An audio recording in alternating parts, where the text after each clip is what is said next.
सब लोग मंगलाचरण पर। ओम अज्ञानतिमिरान्धस्य ज्ञानाञ्जनशलाकया चक्षुरुन्मीलितं येन तस्मै श्रीगुरुवे नमः। श्रीचैतन्यमनोभीष्टं स्थापितं येन भूतले स्वयं रूपकदा मह्यं ददाति स्वपदान्तिकं। वन्देऽहं श्रीगुरु श्रीयुतपदकमलं श्रीगुरु वैष्णवांच च श्रीरूपं साग्रजातं सहगण रघुनाथं वितं तं सजीवं स्वाद्वैतं सावधूतं परिजं सहितं कृष्ण चैतन्य देवं श्री राधा कृष्ण पादान सहगण ललिता श्री विशाखा वितांत च नम ओम विष्णु पादाय कृष्ण प्रेष्ठाय भूतले श्रीमते भक्ति वेदांत स्वामिनि नामने नमस्ते सारस्वती देवे गौरवाणी प्रचारिणे निर्विशेष शून्यवादी पाश्चात्य देश तारिणे वांछा कल्पतरुभ्यश्च कृपा सिंधुभ्य एव च पतितानां पावनेभ्यो वैष्णवेभ्यो नमो नमः। नमो महावदान्याय कृष्ण प्रेम पदायते कृष्णाय कृष्ण चैतन्य नामने गौरत्विषे नमः। हे कृष्ण करुणा सिंधु दीन बंधु जगतपते गोपेश गोपिका कांत राधा कांत नमस्तुते।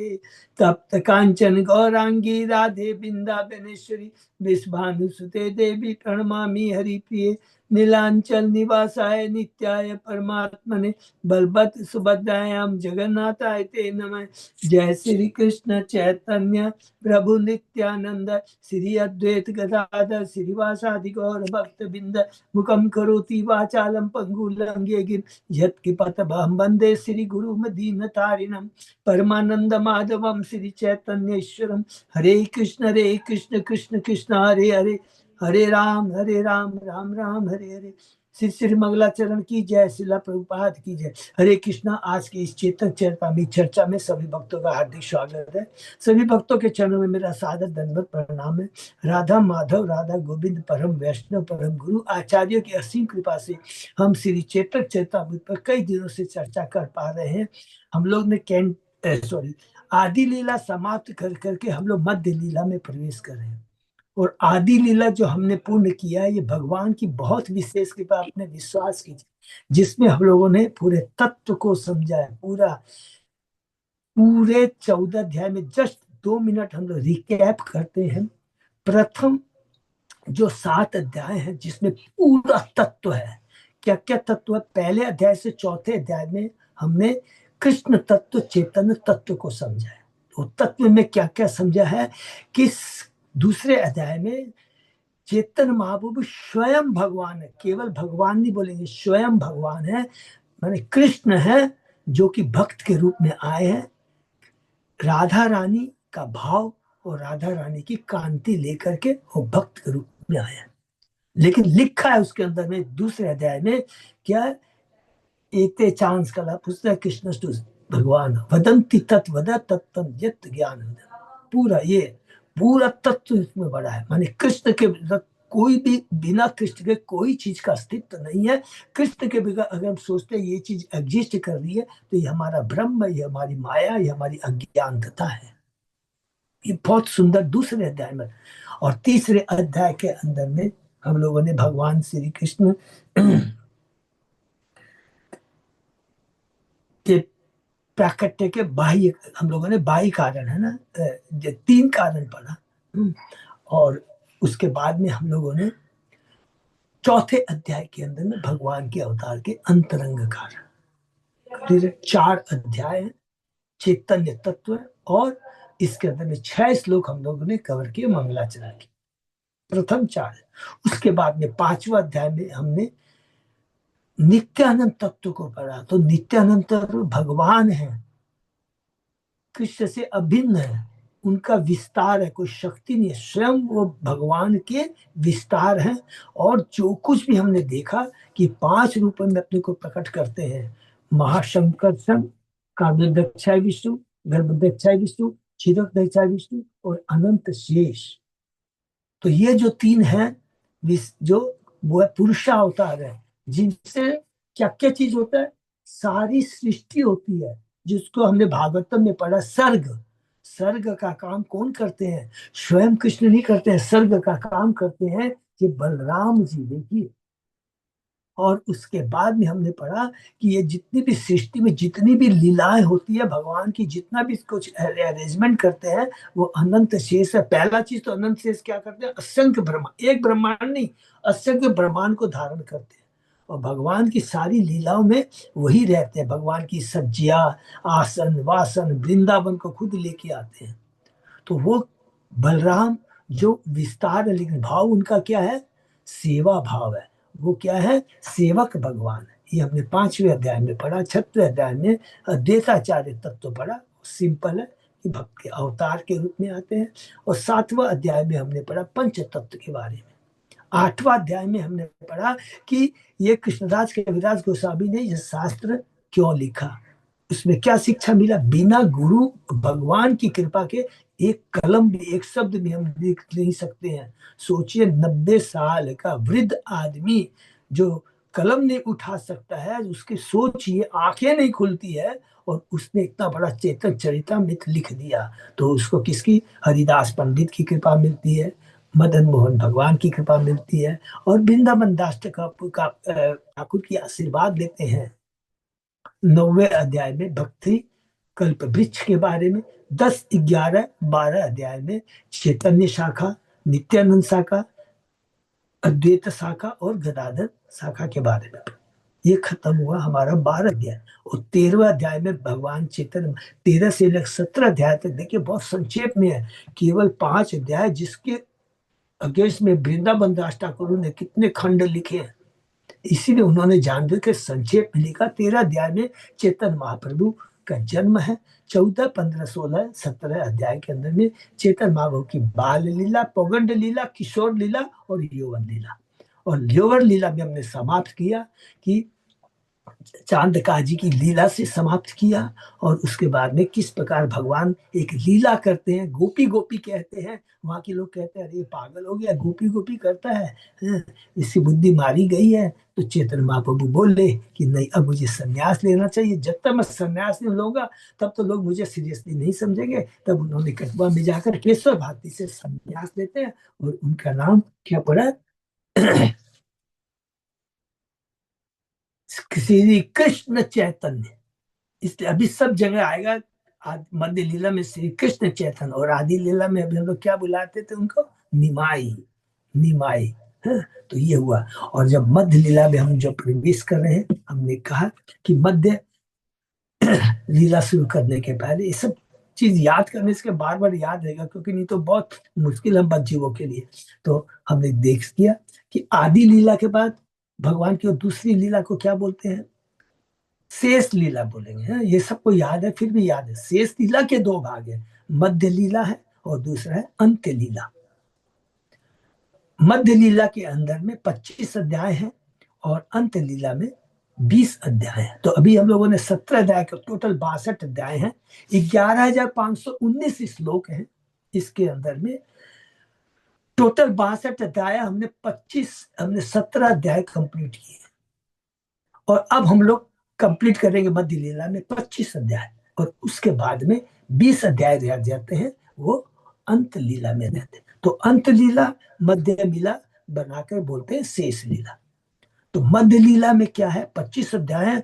और जबकि केवल चैतन्य महाप्रभु की संन्यास के बाद की केवल 6 साल का वर्णन है। सोचिए, जिस प्रकार हमने कैंटो 10 पढ़ा है ना, उसी तरह ये मध्य लीला में देखिए, केवल भगवान की 24 साल तक तो वो गृहस्थ में थे, 24 साल अब वो संन्यास में रहेंगे। तो संन्यास के 24 साल के केवल 6 साल के डिटेल वर्णन मध्य लीला के 25 अध्याय में हुआ है। कितना तो समझ सकते हैं मध्य लीला में कितने भगवान ने, क्योंकि मध्य लीला के अंदर ही चैतन्य महाप्रभु ने सारी लीलाएं की है। चैतन्य महाप्रभु ने मध्य लीला में ही पूरा तत्व का ज्ञान दिया। कृष्ण तत्व के बारे में हमने पढ़ लिया है, और लेकिन तत्व का ज्ञान जो दिया है भगवान ने, दोनों में देखिए, चैतन्य तत्व, कृष्ण तत्व, बलराम तत्व या नित्यानंद तत्व, अद्वैत तत्व हमने पढ़ा। लेकिन इस तत्व का ज्ञान जो भगवान ने दिया है, किस किस को दिया है, सार्वभौम प्रभु को दिया है, प्रकाशानंद सरस्वती को दिया है, रूप गोस्वामी को दिया है, सनातन गोस्वामी को दिया है, रामानंद राय को दिया है। ये 5 जन का नाम याद है, पूरा तब तुमको बहुत आनंद आएगा पढ़ने, एकदम कंसाइज दिमाग हो जाएगा। तो अब भगवान स्टार्ट करते हैं मध्य लीला का, तो कृष्णराज का राज गोस्वामी। तो स्टार्ट हमने किया पहला और दूसरा अध्याय, पहला अध्याय, पहला दूसरा अध्याय के अंदर में पूरी मध्य लीला पहले अध्याय के अंदर में, थोड़ा सा ध्यान से सुनेंगे, याद तो है सबको, हमने रिपीट किया।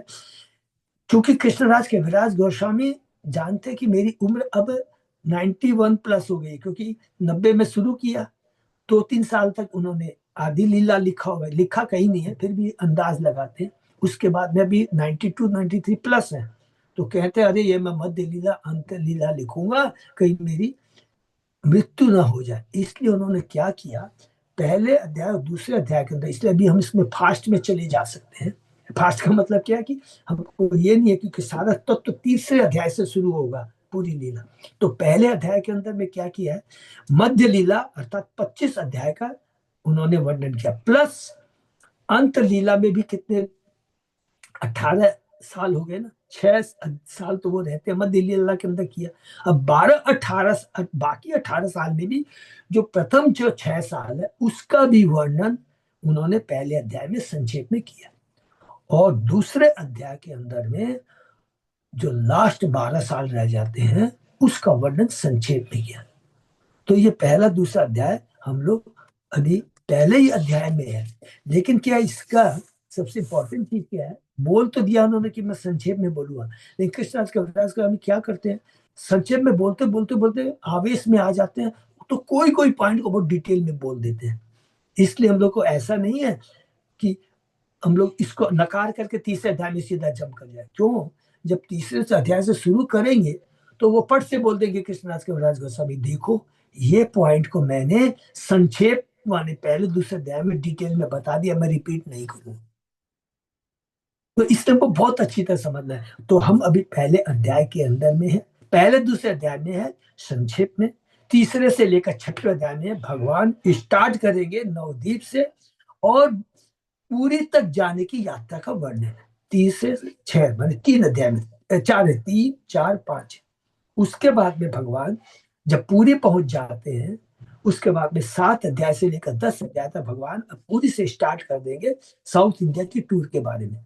तो 7, 8, 9, 10 ये 4 अध्याय हमें साउथ इंडिया टूर के बारे में मिलेंगे। फिर भगवान साउथ इंडिया टूर से वापस आते हैं, तो 11, 12, 13, 14, 15 ये 5 अध्याय में भगवान पूरी में रहते हुए कितनी सुंदर रथ यात्रा करते हैं। गुंडीचा लीला है, रथ यात्रा लीला है, बहुत सुंदर सुंदर लीला है। अब भगवान ने वृंदावन जाने का समय हो गया, साउथ इंडिया टूर जाके आ गए, अब उनका वृंदावन जाना। अब हमको वृंदावन भगवान का जाने की है, तो भगवान 16, 17, 18 3 अध्याय में वृंदावन। अब वृंदावन से वो वापस आ रहे थे कि लास्ट, अब यहाँ पर भगवान प्रकाशानंद सरस्वती रूप गोस्वामी सनातन धर्म को शिक्षा देंगे। इसलिए ये पूरा तत्व से भरा हुआ है 19 से लेकर 25 अध्याय तक, ये पूरी मध्य लीला का संक्षिप्त वर्णन है। तो हम लोग ने स्टार्ट किया अध्याय 1, जिसमें बहुत अभी तक हमने जो पढ़ा खाली स्टार्टिंग में यही किया कि चैतन्य महाप्रभु ने माघ मास के शुक्ल पक्ष में केशव भारती से उन्होंने संन्यास लिया। उसके बाद में उन्होंने बताया कि कैसे कैसे सनातन गोस्वामी ने क्या क्या ग्रंथ लिखे हैं, हरिदास हरि भक्ति विलास, बृहद भागवतम, दसम टिप्पणी, दसम चरित, और उसके बाद रूप गोस्वामी ने भक्ति रसामी सिंधु, उज्जवल नीलमणि, बहुत सुंदर उज्जवल नीलमणि, विदग्ध माधव, ललित माधव नाटक है ये, राम के दान के लिए स्तावली, अलग अलग कर करके लघु भागवतामृत। और जीव गोस्वामी जो कि सनातन रूप गोस्वामी के कौन है, भतीजे हैं, उन्होंने बहुत सबसे ज्यादा श्लोक लिखे, बहुत बुद्धिजीवी थे। उन्होंने अलग अलग हमने पढ़ा है कि तत्व संदर्भ, भगवत संदर्भ, परमात्मा संदर्भ, कृष्ण संदर्भ, भक्ति संदर्भ, प्रीति संदर्भ, ये 6 संदर्भ लिखे, प्लस जो बहुत फेमस बुक्स है गोपाल चंपू, इसके अलावा बहुत सारे लिखे, ये हमने पढ़ा। और लास्ट क्लास में हमने एक सुंदर लीला पढ़ी है, लीला के रूप में लगता है नहीं लीला, तो ये जो आएगा वर्णन मोस्ट प्रोबेबली अंत लीला में आएगा। ये जो हम लोगों ने पिछली क्लास पढ़ा, तो आगे पीछे चला अंत कि जब रूप गोस्वामी सनातन गोस्वामी को भगवान शिक्षा दे देते हैं वृंदावन से वापस आते समय, तो वो रूप गोस्वामी सनातन गोस्वामी को बुलाते हैं कि तुम लोग आ जाना पुरी में। उस समय रूप गोस्वामी, हरिदास ठाकुर, हाँ, और सनातन गोस्वामी रहते हैं, तो रूप गोस्वामी रहते हैं, तो रूप गोस्वामी भगवान हमेशा एक श्लोक गाया करते थे। तो रूप गोस्वामी इस श्लोक को सुन लेते हैं और सुन कर करके वो अपनी तरफ अपनी तरफ से एक श्लोक की रचना करते हैं और अपने घर के छत पे उस श्लोक को ताड़ के पत्ते में लिख के रख देते हैं। चेतन बाबू आके पढ़ते हैं, पागल हो जाते हैं, पागल हो जाता है। अरे मेरे मन की बात तुमने कैसे जान ली? स्वरूप दामोदर बोलते, अरे देखो मेरे मन की बातें कैसे जान लिया रूप गोस्वामी ने, इतना सुंदर श्लोक लिखा। रूप गोस्वामी स्वरूप दामोदर हंसते हैं, भले प्रभु नाटक मत कीजिए, बिना आपकी कृपा के कोई नहीं लिख सकता, आपने उस पर कृपा प्रदान की है, इसलिए आपने रूप गोस्वामी से ये श्लोक लिखवाया है। रूप गोस्वामी तब चेतन बाबू कहते हैं, हाँ तू सही कह रहा है रूप गोस्वामी, भक्ति गुण रस को समझने के लिए सर्वथा योग्य है। और हे स्वरूप दामोदर, तुम रूप गोस्वामी को भक्ति के विषय में और आगे बताते रहना। तो सोचिए, स्वरूप दामोदर और ये रामानंद राय कौन है? ललिता विशाखा है। तो ये हमने पढ़ा है और इस तरह आज हम लोग शुरू करते हैं और करते चले जाएंगे। तो उसमें देखिएगा हम लोग को क्या है याद रखना, पहले अध्याय के अंदर में मध्य लीला में जो हुई थी उनकी समरी में आएगी बात, जो अध्याय है उसका जो लीला है ये संक्षेप में, और आगे पीछे चलता रहेगा। तो शुरू करते हैं। ओम नमो भगवते वासुदेवाय, ओम नमो भगवते वासुदेवाय, ओम नमो भगवते वासुदेवाय। श्लोक नंबर 88। बहुत बहुत धन्यवाद अच्युत दास प्रभु। चेतन चरितमृत मध्य लीला अध्याय 1 श्लोक नंबर 88। हरि बोल।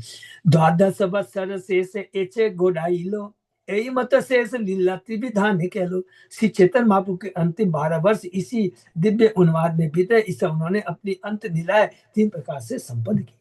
संन्यास कोरी 26 वर्ष केला ये जे कर्म, अनंत अपार तार के जानी बेमर्म। श्री चेतन महाप्रभु ने संन्यास ग्रहण करने के बाद 24 वर्ष तक जो लीलाएं की वे असंख्य तथा अपार थी। ऐसी लीलाओं का मर्म भला कौन समझ सकता है? उद्देश्य कोरी ते कोरी दिग्दर्शन, मुख्य मुख्य लीला कोरी सूत्र ग्रहण।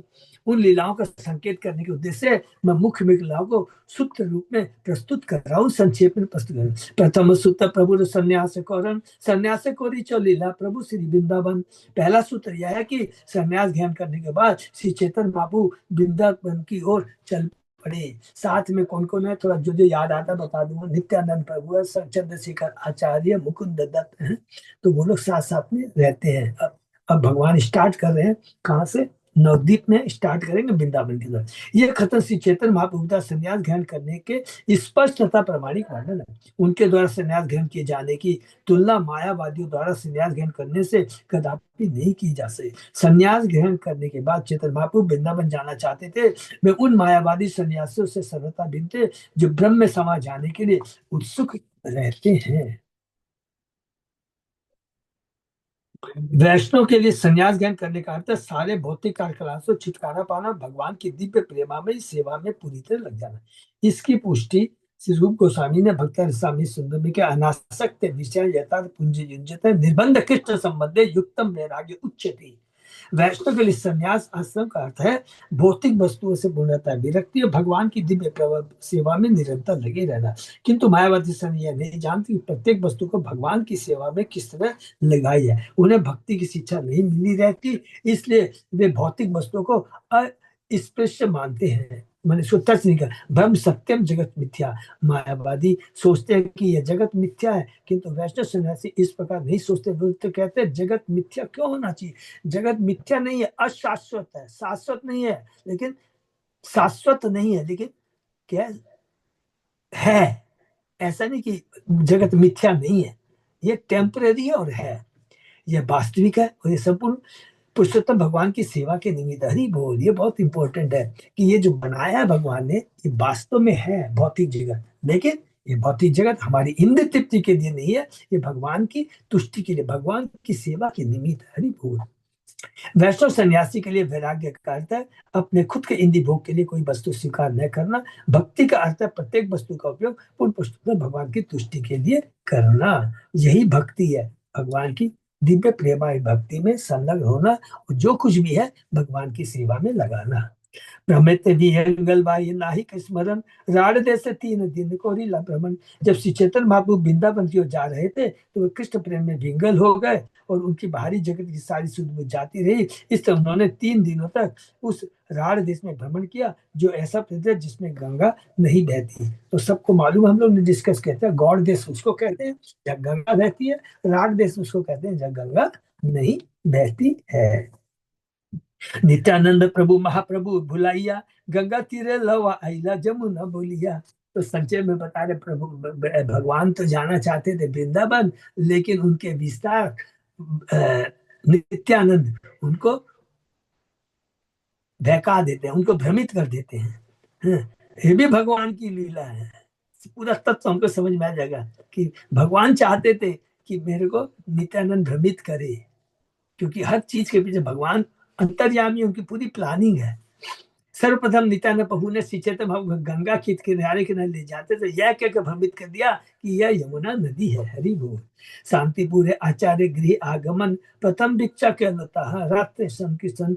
3 दिन बाद श्री चैतन्य बाबू शांतिपुर में अद्वैत आचार्य के घर आए और वहां उन्होंने भिक्षा ग्रहण की। यह उनके द्वारा प्रथम भिक्षा ग्रहण था। उस रात उन्होंने वह सामूहिक कीर्तन किया, माने उनके नंद अद्वैत आचार्य अब क्या करेंगे भाई, महाप्रभु को वृंदावन न ले जा करके पुरी की तरफ ले जा रहे हैं, तो वो पुरी जाने के पहले अद्वैताचार्य के यहाँ रुकते हैं और वहां पर प्रसाद ग्रहण करते हैं। और दिन में कृष्ण कथा होती थी और रात में हरि कीर्तन होता था।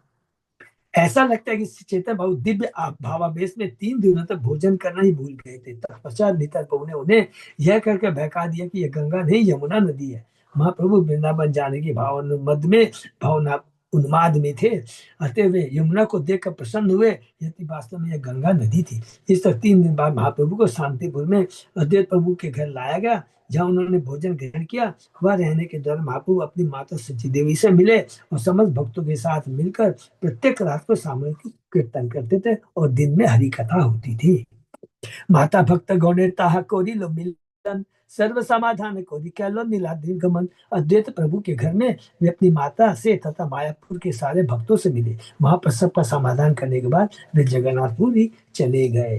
तो यहीं पर ही माता सची कहती है कि देखो, तुम वृंदावन नहीं जाना, तुम पुरी में ही अपना बेस बनाना, जिससे क्या पुरी से और बंगाल से भक्त लोग आते जाते रहेंगे, तो मुझे तुम्हारे बारे में सूचना मिलती रहेगी। ये भाव भी चैतन्य महाप्रभु ने अपने मां को खुद ही डाला है, क्योंकि भगवान के बिना कुछ भी नहीं सोच सकते हैं। जो भी हमारे मन में आता है, क्या आता है, सर्वस्व चाम हृदय सन्निष्ठो मत स्मृति ज्ञानम पोहनम, जो कुछ है भगवान है। श्री चैतन्य महाप्रभु भली बात ही जानते कि उनके द्वारा संन्यास ग्रहण किया जाना उनकी माता के लिए वज्रपात समान था। अतः उन्होंने मायापुर से अपनी माता तथा भक्तों को लुभाया और श्री अद्वैताचार्य के माध्यम से वे संन्यास ग्रहण करने के बाद अंतिम बार उन सबसे मिले।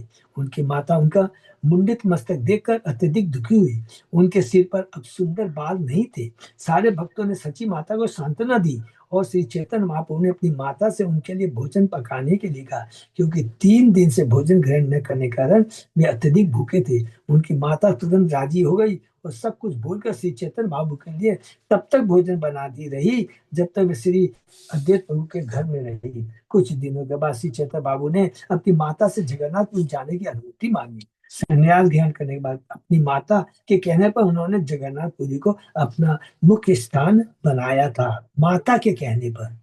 इस तरह सब कुछ सुलझ गया और श्री चैतन्य अपनी माता की अनुमति से जगन्नाथपुरी के लिए चल पड़ी। पथे नाना लीला रस देव दर्शन, माधवपुरी कथा गोपाल स्थापन। जगन्नाथपुरी के मार्ग में श्री चैतन्य बाबू ने अनेक लीलाएं की। उन्होंने विविध मंदिरों की मुलाकात की और गोपाल की स्थापना एवं माधवेंद्रपुरी की कथा सुनी। हरि बोल। खीर चोरा, खीर चोर है भगवान है, रमुना है, बहुत सुंदर है। ये माधवपुरी माधवेंद्रपुरी है। अन्य माधवपुरी मध्वाचार्य है, जो गदाधर पंडित की परंपरा में एक भक्त के गुरु थे और जिन्होंने श्री मंगल भाष्य नाम एक ग्रंथ की रचना की थी। माधवाचार्य इस श्लोक में उल्लेख माधवपुरी से भिन्न है। तो यहाँ पर जो बोल रहे हैं कि माधव के बारे में, ये माधवेंद्रपुरी है, मध्वाचार्य नहीं है। क्षीर चूरी कथा साक्षी गोपाल विवरण, नित्यानंद कह लो प्रभु दंड भंजन। श्री चैतन्य महाप्रभु ने नित्यानंद प्रभु से क्षीर चूरी गोपीनाथ एवं साक्षी गोपाल की कथाएं सुनी। उसके बाद नित्यानंद प्रभु ने श्री चैतन्य महाप्रभु का संन्यास दंड तोड़ दिया। हरि बोल। यह क्षीर चूरी गोपीनाथ रेमुना नामक स्थान में उत्तर पूर्व रेलवे लाइन, जो पहले बंगाल मायपुर रेल लाइन कहलाती थी, उस पर स्थित बालासोर स्टेशन से लगभग 4 मील दूरी पर। यह स्टेशन सुप्रसिद्ध खड़गपुर जंक्शन के कुछ ही मील दूर पर स्थित है। कुछ समय हुआ इस मंदिर का भार मेदिनीपुर जिले की सीमा पर स्थित गोपी वल्लभपुर के श्याम सुंदर अधिकारी को सौंपा गया था। श्याम सुंदर अधिकारी श्यामानंद गोस्वामी के मुख्य शिष्य रसिकानंद मुरारी के वंशज थे। जगन्नाथपुर स्टेशन से कुछ ही मील पहले साक्षी गोपाल नामक एक छोटा सा स्टेशन है। इस स्टेशन का सत्यवादी नाम एक गांव है, जहां साक्षी गोपाल का मंदिर स्थित है। तो यहाँ पर बता रहे अभी भगवान जगन्नाथपुरी की तरफ जा रहे हैं और 3 लीलाएं हुए हैं। खीर चोर गोपीनाथ, साक्षी गोपाल और भगवान का डंडा तोड़ते हैं कौन? नित्यानंद। ये मुख्य 3 लीलाएं हम लोग आगे में पढ़ेंगे। एक श्लोक के अंदर में लिखा है दंड भंजन।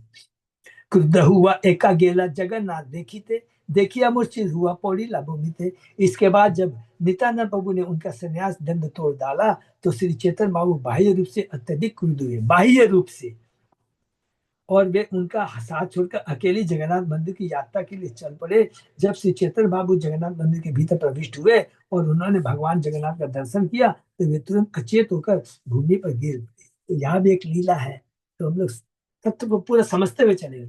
भगवान ने जानबूझ कर अकेले क्यों गए हैं? बहाना लगा दिया कि नित्यानंद ने मेरा डंडा तोड़ा, मैं इसको साथ भी ले जाऊं।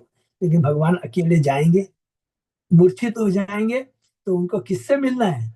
उन्हें सार्वभौम से मिलना है। ये सारी एक एक लीला है कि क्यों भगवान अकेले जाते हैं। और उन्होंने जगन्नाथ का दर्शन किया तो वे तो अचेत होकर भूमि पर गिर पड़े। सार्वभौम लोआ गेला अपन भवन, तिथि प्रहर प्रभु होइल चेतन। जब मंदिर में चेतन भगवान जगन्नाथ के दर्शन करने अचेत होकर गिर पड़े तो सार्वभौम भट्टाचार्य उन्हें अपने घर ले गए। महाप्रभु दोपहर के बाद तक अचेत रहे। तब अंत में उन्हें चेतना आई। नित्यानंद जगदानंद दामोदर मुकुंद, पाछे आची मिली सब पाइलो आनंद। श्री चैतन्य बाबू नित्यानंद का साथ छोड़कर अकेले जगन्नाथ मंदिर गए, किंतु बाद में नित्यानंद जगदानंद दामोदर और मुकुंद उनसे मिलने के लिए आए और उन्हें देखकर वे सभी अत्यंत प्रसन्न हुए। तबे सार्वभौम प्रभु प्रसाद कोरिला, अपन ईश्वर मूर्ति तारे दिखाईला। इस घटना के बाद भगवान श्री चैतन्य ने सार्वभौम बच्चा को अपना आदि भगवान दिखाकर उन पर कृपा की। उन लोग को, सार्वभौम को मायावादी से भक्त बना दिया। तबे तो कोरिला प्रभु दक्षिण गमन, कुर्म क्षेत्र कह लो वासुदेव विमोचन। अब हम लोग और आगे बढ़ गए, जगन्नाथपुरी पहुंच गए। अब भगवान साउथ इंडिया टूर में जाएंगे, जो कि हम लोगों ने पढ़ा था। 3 से 6 अध्याय तक भी पूरी पहुंच गए। उसके बाद में 6 से 10 अध्याय साउथ इंडिया टूर। सार्वभौम भट्टाचार्य पर कृपा करने के बाद महाप्रभु दक्षिणी भारत के लिए चल पड़े। तब कुर्म क्षेत्र आए तो वहां उन्होंने वासुदेव नामक व्यक्ति का उद्धार किया। जियर नरसिंह केलो नरसिंह स्तवन, पथे पथे ग्रामे ग्रामे नाम प्रवर्तन, पूर्व क्षेत्र की यात्रा करने के बाद महाप्रभु दक्षिण भारत में जीयर नरसिंह के मंदिर गए और वहां भगवान नरसिंह देव की स्तुति की। रास्ते में उन्होंने प्रत्येक गांव में हरे कृष्ण महामंत्र के कीर्तन का शुभारंभ किया। गोदावरी तीर बन वृंदावन भ्रम, रामानंद राय सहता है मिलन। हरि बोल। एक बार महाप्रभु ने गोदावरी नदी के तट पर स्थित एक वन को वृंदावन समझ लिया। वहां उनकी भेंट रामानंद राय से हुई। तो पहले सार्वभौम से मिले, उन्हें तत्व ज्ञान देंगे, मायावादी से उसे भक्त बनाएंगे। अब रामानंद के माध्यम से तत्व को वो बताएंगे। त्रिमल त्रिमल त्रिपदी स्थान के अनुदर्शन, सर्वत्र कौरी कृष्ण नाम प्रचारन। उन्होंने तिरुमल तथा तिरुपति नामक स्थानों की यात्रा की और वहां उन्होंने भगवान के पवित्र नाम के कीर्तन का सर्वत्र प्रचार किया। यह पवित्र स्थान दक्षिण भारत में तांजो चित्तूर जिले में स्थित है। तिरुपति का मंदिर व्यंकटांचल की घाटी में स्थित है। उसमें भगवान रामचंद्र का श्री विग्रह है। व्यंकटांचल पर्वत की चोटी पर बालाजी का सुप्रसिद्ध तिरुपति मंदिर है। तोभिता पाषंडी घने कोरी दलन, अहोबलम निशात नरसिंह आदि कैलो दर्शन। तिरुमल तथा तिरुपति मंदिर के दर्शन के बाद श्री चैतन्य महाप्रभु को कुछ नास्तिकों का दमन करना पड़ा। इसके बाद उन्होंने अहोबलम नरसिंह मंदिर में दर्शन किया। बहुत फेमस मंदिर है अहोबल मंदिर। दक्षिणात्य में कर्नूल जिले के अंतर्गत सारबेल तहसील में स्थित है। पूरे जिले में इस प्रसिद्ध मंदिर की लोगों द्वारा प्रशंसा की जाती है। इसके अतिरिक्त 8 मंदिर और है और ये सब मिलाकर 9 नरसिंह मंदिर कहलाते हैं। इन मंदिरों की बनावट, कलात्मक नक्काशी अत्यंत अद्भुत है, किंतु स्थानीय जगत कर्नूल मैनुअल से पता चलता है कि यह काम अधूरा है। श्री रंग क्षेत्र आइला कावेरी तीर, श्री रंग देखिया प्रेम होइला अस्थिर। जब श्री चैतन्य बाबू कावेरी का तट पर स्थित श्री रंग क्षेत्र में आए तो उन्होंने श्री रंगनाथ मंदिर में दर्शन किया और वहां पर वे भगवत प्रेम के आनंद में विहंगल हो गए। जो हम लोग अभी साउथ यात्रा में गए थे रंगनाथ मंदिर 2 साल पहले। त्रिमल्ल भट्टेर गौरी केलो प्रभुवास, ताही ताही रोहिला प्रभु वर्षा चारी मास। श्री चैतन्य महाप्रभु वर्षा ऋतु के 4 महीने चतुर्मास में त्रिमल भट्ट के घर में रहे। श्री वैष्णव त्रिमल भट्ट परम पंडित, गोसाई पंडित प्रेम होइला विस्मित। श्री त्रिमल भट्ट श्री वैष्णव संप्रदाय का सदस्य होने के साथ ही प्रकांड पंडित भी थे। अतः जब उन्होंने परम विद्वान एवं भक्त श्री चैतन्य को देखे तो अत्यंत विस्मित हुए। चातुर्मास ताहा प्रभु श्री विष्णु सोने गोडाइल नित्य गीत कृष्ण संकीर्तन। भगवान श्री चैतन्य महाप्रभु ने श्री वैष्णव के साथ नृत्य गान तथा कृष्ण के पवित्र नाम कीर्तन करते हुए चातुर्मास वहां पर बिताया। चातुर्मास अंत पुनः दक्षिण गमन, परमानंद पुरी सहता मिलन। चातुर्मास के समाप्त होने पर श्री चैतन्य महाप्रभु सारे दक्षिण भारत में भ्रमण करते, तभी उनकी भेंट परमानंद पुरी से हुई। तबे भट्ट थारी कहते कृष्ण दासेर उद्धार, राम जपि विप्र मुखे कृष्ण नाम प्रचार। इसके बाद चैतन्य बाबू ने भट्टधारी के चंगुल से काला कृष्णदास को बचाते हैं। ये भी बहुत सुंदर लीला है। तो अपने सेवक कृष्णदास को बचाया। इसके बाद उन्होंने शिक्षा दी कि भगवान कृष्ण के नाम का कीर्तन उन ब्राह्मणों को भी करना चाहिए जो भगवान राम के नाम का कीर्तन करने के अभ्यस्त हैं। मालाबार जिले के ब्राह्मणों के एक समुदाय को नमबुद्री ब्राह्मण कहा जाता है, जिनके पुरोहित भट्टधारी होते हैं। इन भट्टधारियों को अनेक तांत्रिक कला आती है, यथा किसी मनुष्य को मारना, उसे वश में करना, उसे विनष्ट करना इत्यादि। वे लोग इन काले जादुओं में अत्यंत पटु होते हैं। ऐसे ही एक भट्टाचार्य ने श्री चैतन्य बाबू के निजी सेवक कृष्णदास को भ्रमित कर दिया। जब वह महाप्रभु के साथ दक्षिण भारत यात्रा पर था, श्री चैतन्य बाबू ने इस कृष्णदास को किसी तरह से भट्ट थारी के चंगुल से छुड़ाया। श्री चैतन्य महाप्रभु पतित पावन के नाम से सुविख्यात है और उन्होंने अपने सेवक कृष्णदास का उद्धार करके इसे चरितार्थ किया। बंगाल में कभी कभी भट्ट थारी शब्द को बिगाड़ कर भट्टमारी कहा जाता है। बहुत इस तांत्रिक लोग होते हैं। श्री रंगपुरी सहताई मिलन, रामदास विप्र के लो दुख विमोचन हरि बोल। ये बहुत सुंदर है रामदास की लीला। तत्पर श्री चैतन्य बाबू श्री रंगपुरी से मिले। उन्होंने रामदास ने एक ब्राह्मण के सारे दुखों को दूर किया। सबको याद है ना, ऐसे 2 सेकंड बात करके निकलते हैं। रामदास कैसे हिम्मत हुई कि रावण सीता को उठा के ले गया, हाथ लगा दिया। तब भगवान उसको बताते कि वो वास्तव में वास्तविक सीता नहीं थी, वो माया सीता थी जो कि रावण ने उठाया था। तत्ववादी सह के लो तत्व विचार, अपना के ही न बुद्धि है लो ता सवार। श्री चेतन भाव ने तत्ववादी संप्रदाय से भी विचार विमर्श किया और उन तत्ववादियों ने अपने आप को निम्न वैष्णव अनुभव किया। हरि बोल। तत्ववादी संप्रदाय मध्वाचार्य के वैष्णव संप्रदाय से संबंधित है, किंतु उनका आचरण मध्वाचार्य के यथार्थ वैष्णव सिद्धांत से भिन्न है। वहां उत्तर उत्तर उत्तर रारी नामक एक मठ है, जिसके एक मठाधीश का नाम रघुवर तीर्थ मध्वाचार्य है। अनंत पुरुषोत्तम श्री जनार्दन पद्मनाभ वासुदेव कल दर्शन। इसके बाद श्री चेतन बाबू ने अनंत देव पुरुषोत्तम श्री जनार्दन पद्मनाभ तथा वासुदेव के विष्णु मंदिर में दर्शन किया। हम लोगों ने भी किया था पद्मनाभ। अनंत पद्मनाभ विष्णु का मंदिर त्रिवेंद्रम तिरुवनंतपुरम जिले में स्थित है। उस भूभाग में यह मंदिर अत्यंत प्रसिद्ध है। श्री जनार्दन नामक एक अन्य विष्णु मंदिर त्रिवेंद्रम जिले के उत्तर में लगभग 26 मील की दूरी पर बरकाला नामक रेलवे स्टेशन के पास स्थित है। तबे प्रभु के लो सप्तताल विमोचन, सेतु बंद स्नान, रामेश्वर दर्शन। इसके बाद भगवान श्री चेतन बाबू ने विख्यात सप्तताल वृक्षों का उद्धार किया, सेतु बंद रामेश्वर में स्नान किया और शिव जी अतः रामेश्वर के मंदिर में दर्शन किया। रामेश्वर जाके हम वहां भी गए। कहा जाता है कि सप्त ताल वृक्ष अत्यंत प्राचीन भारी भरकम तार के वृक्ष थे। एक बार बाली तथा उसके भाई सुग्रीव के बीच लड़ाई हुई तो भगवान रामचंद्र ने सुग्रीव का पक्ष लेकर इन्हीं विख्यात वृक्षों में से एक के पीछे छुपकर बाली का वध किया था। जब श्री चेतन बाबू दक्षिण भारत की यात्रा पर थे, उन्होंने इन वृक्षों का आलिंगन किया। इससे इन वृक्षों का उद्धार हो गया और वो सीधे बैकुंठ को चले गए। हरि बोल।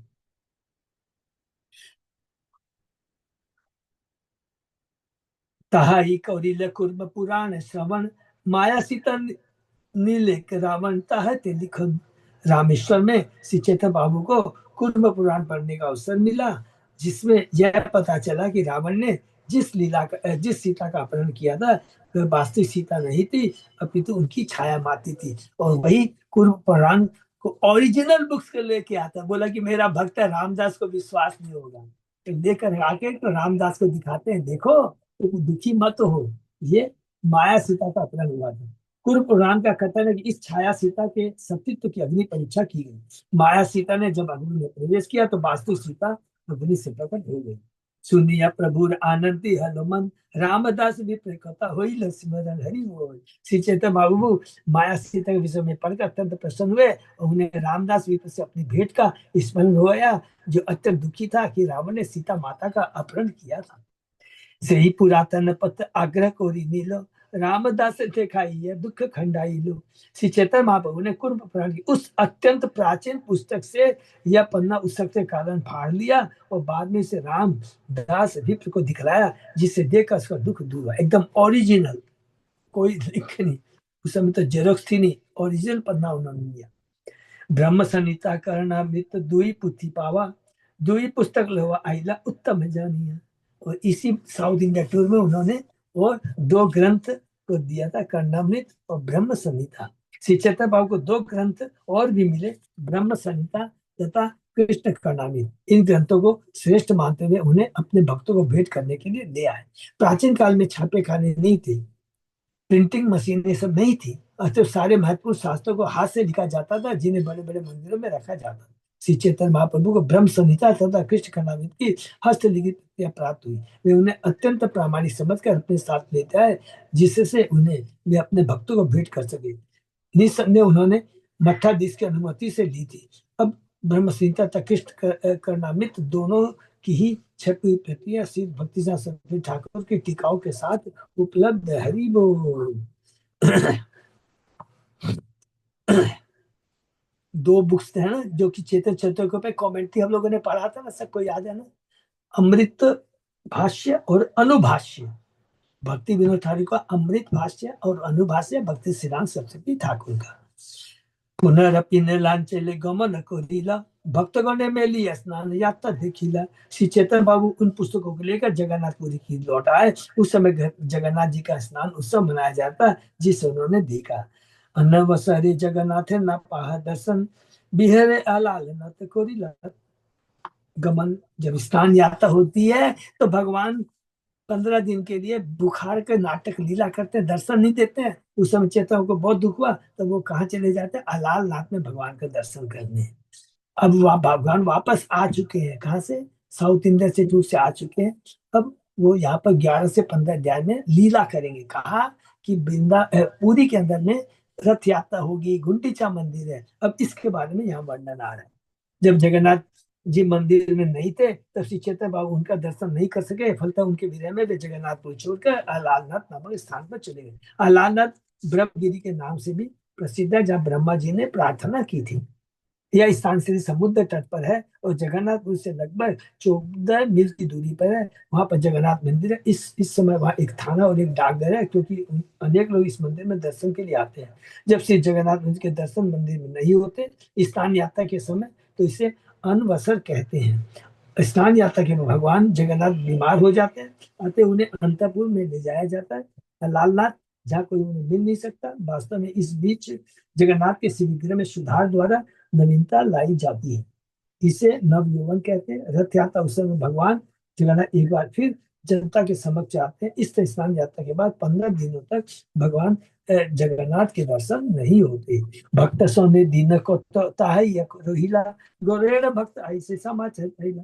श्री चेतन बाबू कुछ दिनों तक लालनाथ रहे, तभी उन्हें ये समाचार मिला कि बंगाल से सारे भक्तगण जगन्नाथपुरी आ रहे हैं। वो नित्यानंद सार्वभौम आग्रह को लिया, नीलांचे आइला महाप्रभु के लिए। जब बंगाल के भक्तगण जगन्नाथपुरी आ गए तो नित्यानंद प्रभु तथा सार्वभौम भट्टाचार्य काफी प्रयास से श्री चैतन्य बाबू को जगन्नाथपुरी वापस ले आए। बिहर बिहर माने अलालनाथ में है, तो वहां से वहां पर पूरी ले आए। बिहर बिहर प्रभु ना जाने रात्रि दिने, हेनो काले अहिला गोरेड़ भक्त गौणी। जब श्री चेतन बाबू अंततः लालनाथ छोड़कर जगन्नाथपुरी लौटे, तो वे जगन्नाथ के विरह में रात दिन भाव विभोर रहने लगे। उनके शोक की कोई सीमा न थी। इस समय बंगाल के विभिन्न भागों की ओर, विशेष रूप से नवद्वीप के सारे भक्त जगन्नाथपुरी रहे। ये बहुत सुंदर लीला है। सौबे मिले युक्ति करे कीर्तन आरंभिलो, कीर्तन आवे से प्रभु मन स्थित हुई। परस्पर विचार विमर्श के बाद सभी भक्तों ने सामूहिक कीर्तन प्रारंभ किया। इससे मन कीर्तन के आह्लाद से शांत हुआ। सारी परिस्थितियों में परम पूर्ण होने के कारण जगन्नाथ जी का व्यक्तित्व, रूप, चरित्र, चित्र और कीर्तन सब कुछ अभिन्न। अतः जब चेतन महाप्रभु ने भगवान के पवित्र नाम का कीर्तन सुना तो वे शांत हो गए। इसके पहले वे जगन्नाथ के विरह के कारण अत्यंत खिन्नता का अनुभव कर रहे थे।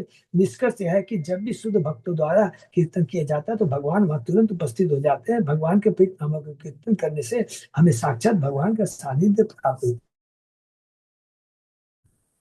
है। एक जगन्नाथपुरी है जहाँ पर दो भगवान है? जगन्नाथ कृष्ण, सॉरी, राधा विरह कृष्ण, और यहाँ पर है कृष्ण विरह राधा, महाप्रभु। पूर्वे जो बे प्रभु रामानंदे रे मिलीला, नीलांचल आसी बारे तारे आज्ञा लीला। इसके पूर्व जब श्री चैतन्य महाप्रभु दक्षिण भारत का भ्रमण कर रहे थे, तब बलराम ने तब उनकी भेंट रामानंद राय से हुई थी। उस समय यह तय हुआ कि रामानंद राय अपने राज्यपाल के पद से त्याग पद दे देंगे और जगन्नाथपुर आएंगे और श्री चैतन्य बाबू के साथ रहेंगे। अब रामानंद राय प्रभु आ गए हैं अपना इस्तीफा दे करके।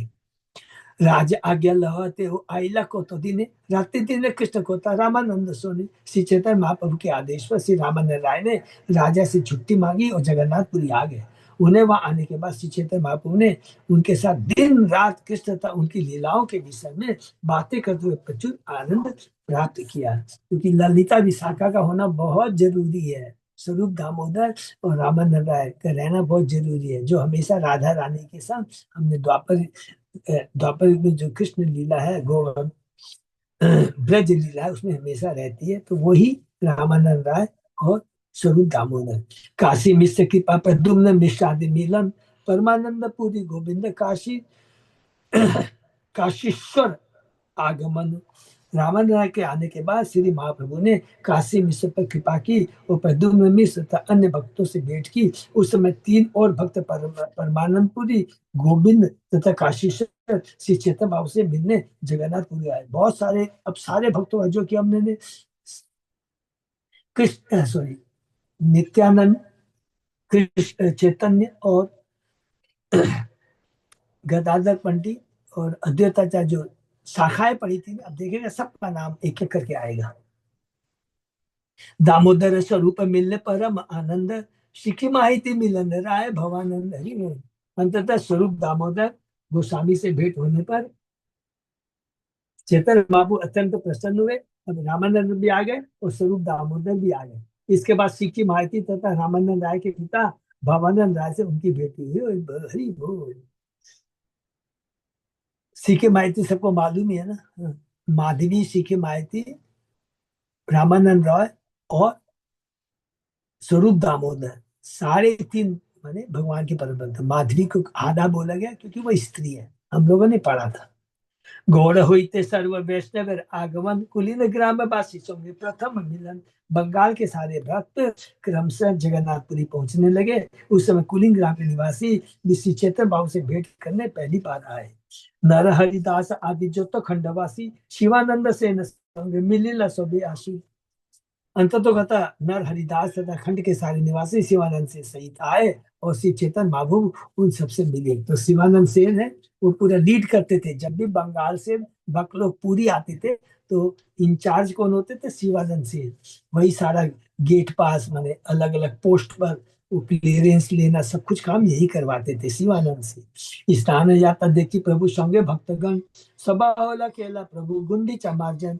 भगवान जगन्नाथ की स्नान यात्रा के दर्शन के बाद श्री चैतन्य महाप्रभु ने अनेक भक्तों की सहायता से श्री गुंडीचा मंदिर को धोया और सफाई की। क्योंकि भगवान स्नान यात्रा के बाद में भगवान नीलांचल से सुदरांचल चले आते हैं, माने गुंडीचा मंदिर चले आते हैं।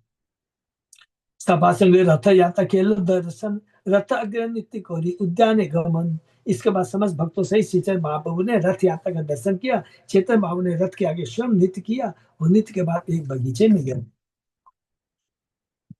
प्रताप रुद्र कृपा होलो से स्थाने, गौड़िया भक्ति आज्ञा दिलो विदाय दिन। उस बगीचे में श्री चैतन्य महाप्रभु ने राजा प्रताप रुद्र पर कृपा की। इसके बाद जब बंगाल के भक्तगण अपने घरों को लौटने वाले थे, महाप्रभु ने लगभग सबों को अलग अलग आदेश दिए। ये भगवान कैसे प्रचार करते थे। अच्छा वापस जा रहा हूँ नित्यानंद, ये करना है, इसको ये करना है, इसको ये करना है। प्रति अब्द आसिबे रथ यात्रा दर्शने, यही छले चाहे भक्त गणेर मिलन। श्री चैतन्य महाप्रभु बंगाल के सारे भक्तों से प्रतिवर्ष मिलते रहना चाहते थे। अतः महाप्रभु ने उन्हें आज्ञा दी कि प्रतिवर्ष रथ यात्रा का दर्शन करने आया करे। सार्वभौम घरे प्रभु ने भिक्षा पारी पाटी, साठी माता कहे जाते रांडी हु साठी। सार्वभौम भट्टाचार्य के घर भोजन करने के लिए श्री चैतन्य महाप्रभु आमंत्रित किए गए।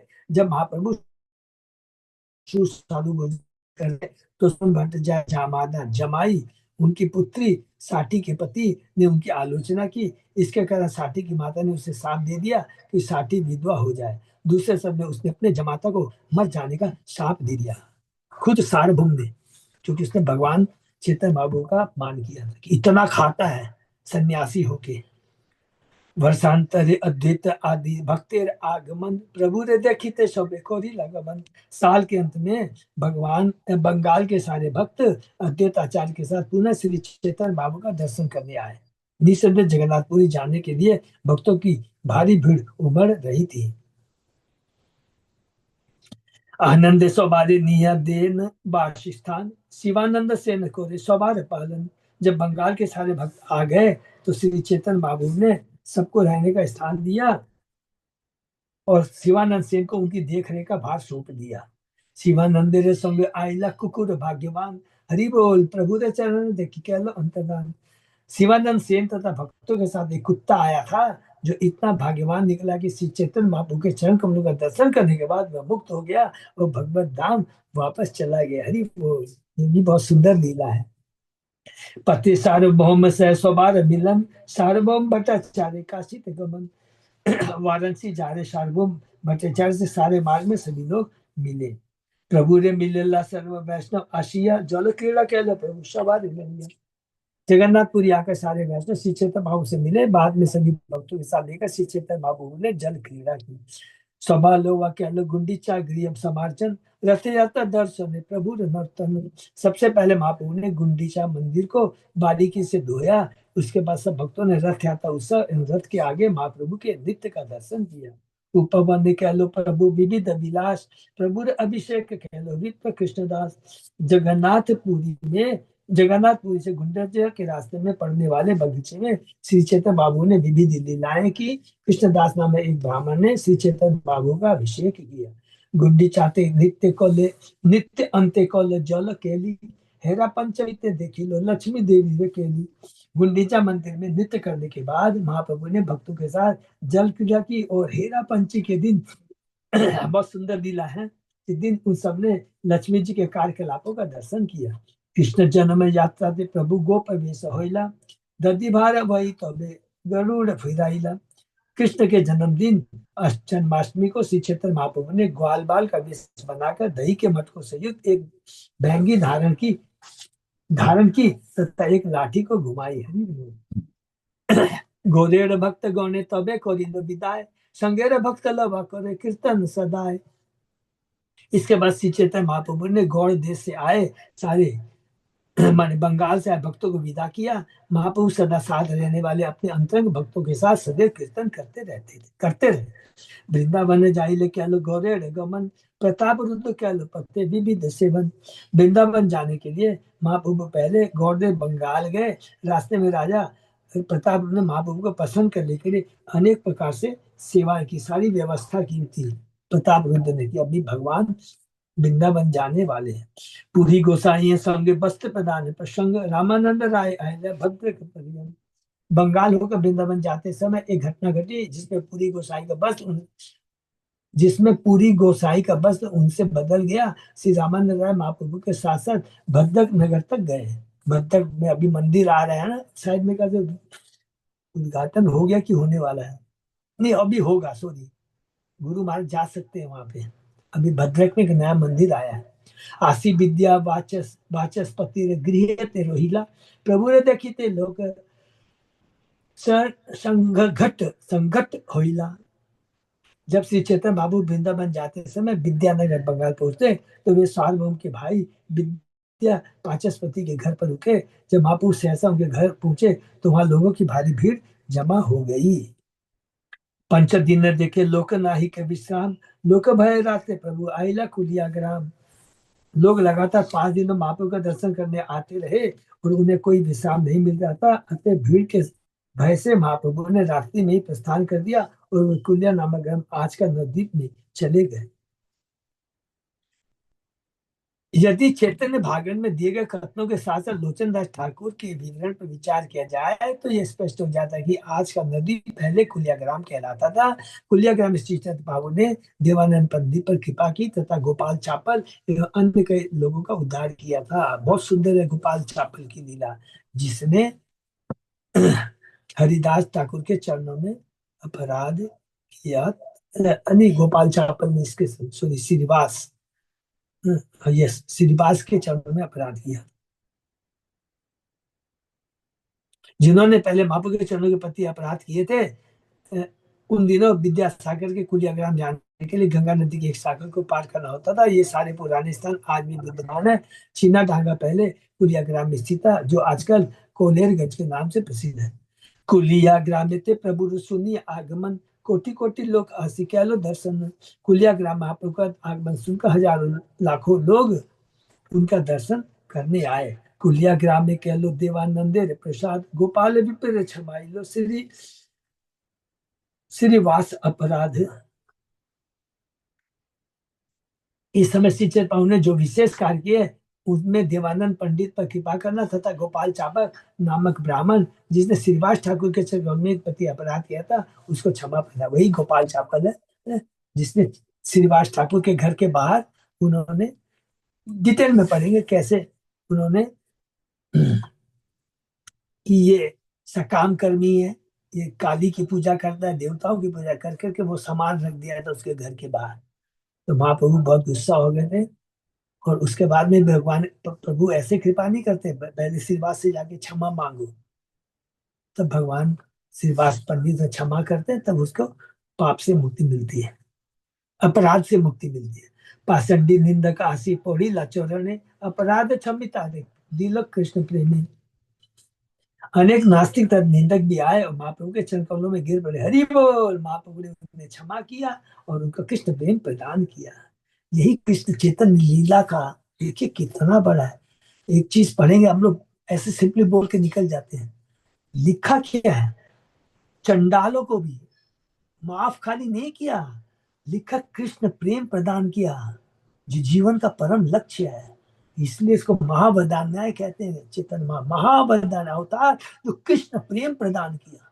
सोचिए, वृंदावन ने जाबे ने प्रभु सुनी आनंद, पत्र सजाई ले मोने पाई आनंद। जब श्री नरसिंहानंद ब्रह्मचारी ने सुना कि चेतन बाबू वृंदावन जाएंगे तो अत्यंत प्रसन्न हुए और मन ही मन उस मार्ग को सजाने लगे। उलिया नगर होते पते रत्न बांधाइला, निवृत्त पुष्प ऊपर पातिल। सर्वप्रथम निशानंद ब्रह्मचारी ने कुलिया नगरी से शुरू होने वाली एक चौड़ी सड़क का चिंतन किया। उन्होंने पुनः इस सड़क को रत्न से सजाया और इसको बाद डंठल रहित फूलों की एक सेज सजाई। हरि बोल। प्रभु यहीं पर विश्राम देते हैं। हाँ प्रभु जी। हाँ प्रभु, बहुत सुंदर है। तो अभी हम लोग मध्य लीला के अंदर में ही है। बहुत सुंदर सुंदर लीला है और आगे पीछे चल रही है, लेकिन ये इसको अच्छे से पढ़ेंगे ना तो मध्य लीला पढ़ेंगे एकदम मलाई की तरह, एकदम पूरी एक एक लीला आंखों के सामने आती चली जाएगी। तो बहुत सुंदर है। तो ये हम लोग विराम देते हैं और कोई किसी का प्रश्न है तो पूछ सकते हैं। बस ये याद रखना है कि अभी हम लोग मध्य लीला में प्रवेश करने जा रहे हैं। तत्व को समझने के बाद बहुत सुंदर सुंदर भगवान की भक्तों पर कृपा है। मेनली 5 मैंने बताया, वो याद रखना है प्लीज। सबसे पहले सार्वभौम के ऊपर भगवान की कृपा है, फिर रामानंद राय से वो करते हैं, फिर उसके बाद में सनातन रूप गोस्वामी, और जब शायद वृंदावन से जब वापस आएंगे तो प्रकाशानंद सरस्वती। उसको डिटेल में शायद नहीं बताएंगे क्योंकि हमने प्रकाशानंद सरस्वती की लीला कहाँ पढ़ी है, सबको याद है ना, 7वें अध्याय में। जब अद्वैत ये सॉरी पंच तत्व का वर्णन था तो 7वें अध्याय में देखिए प्रकाशानंद सरस्वती पर भगवान ने कैसे कृपा की, इसका पूरा डिटेल में वर्णन हम लोगों ने पढ़ा था। बहुत लंबा वर्णन पढ़ा, ठीक है ना। तो शायद मेरे को नहीं लगता कि यहाँ पे दोबारा डिटेल में बोलेंगे, तो देखने पड़ेगा, ठीक है ना। तो इसलिए जो भी पढ़ेगा ना बहुत ध्यान से हमें सुनना है। हरे कृष्णा। प्रभु जी, पहले कितने सारे भक्त हुए हैं, कितनी सारी लीलाएं हुई हैं। अब माता हम जी, लोग सोचते हैं बहुत कुछ था पहले। माता जी है, और ये देखिए ना प्रभुपाद जी की कितनी बड़ी कृपा है। नहीं तो आप खाली श्लोक पढ़ते चले जाएंगे, कुछ समझ में नहीं आएगा। प्रभुपाद जी ने एक एक जगह देखिए इसमें कितने जन की कृपा हुई है। तो देखिए अमृत भाष्य भक्ति विनोद ठाकुर ने लिखा, जो हम लोग पहले पढ़े हैं, जब हम लोग शाखाओं के बारे में पढ़े थे। फिर उनके पुत्र हैं भक्ति सरस्वती ठाकुर ने अनुभाष्य लिखा, और उन दोनों को आधार बनाकर ये जितनी भी टिप्पणी लिख रहे हैं ना प्रभुपाद जी, देखेंगे अमृत भाष्य अनुभाष्य से लेकर ही टिप्पणी लिख रहे हैं। कितनी मेहनत की है प्रभुपाद जी ने कि ये स्थान है, जैसे कि आपने कटुआ जाना है तो कटुआ कैसे जाएंगे, कौन से स्टेशन में उतरेंगे, वहां से ये कितने सब दूर पर, ये सब चीज किसने दी थी इंफॉर्मेशन। ये भक्ति सरस्वती ठाकुर की कृपा है। उन्हीं की अनुभाष्य से लेकर प्रभुपाद जी ने यहाँ मेंशन किया है। बहुत प्रभुपाद जी की कृपा है, सोचिए। इसलिए हमेशा प्रभुपाद जी कितने का सालों साल पहले भी प्रभु जी कितनी लीलाएं हुई, कितने भक्त हुए, कितने मतलब कैसे हम लोग को सब कृपा हम लोग के ऊपर हो रही है प्रभु जी में थी। कितनी कृपा हो रही है। वेरी गुड, एकदम सही कहा आपने। हम लोग को बहुत बड़ी कृपा हो रही है। जो हम लोग आपस में देखिए कम बेसी जो भी समझे, लेकिन मिलकर के तो हम लोग पढ़ रहे हैं ना शास्त्र। उनका नाम का उच्चारण तो हो रहा है ना, कि उनके मान के नाम के उच्चारण से ही कम से कम क्या है, अगली योनि मनुष्य योनि तो कन्फर्म है, ठीक है। और बाकी भगवान की हरे कृष्ण प्रभु। अच्छी दास प्रभु, यहीं पे विराम देते हैं प्रभु, ठीक है। बस अब हम लोग सब इंतजार कर रहे हैं गौर पूर्णिमा फेस्टिवल का, राइट। तो थैंक यू, हरे कृष्णा। सही भक्तों का बहुत बहुत धन्यवाद। ये विराम देते हैं, फिर सोमवार से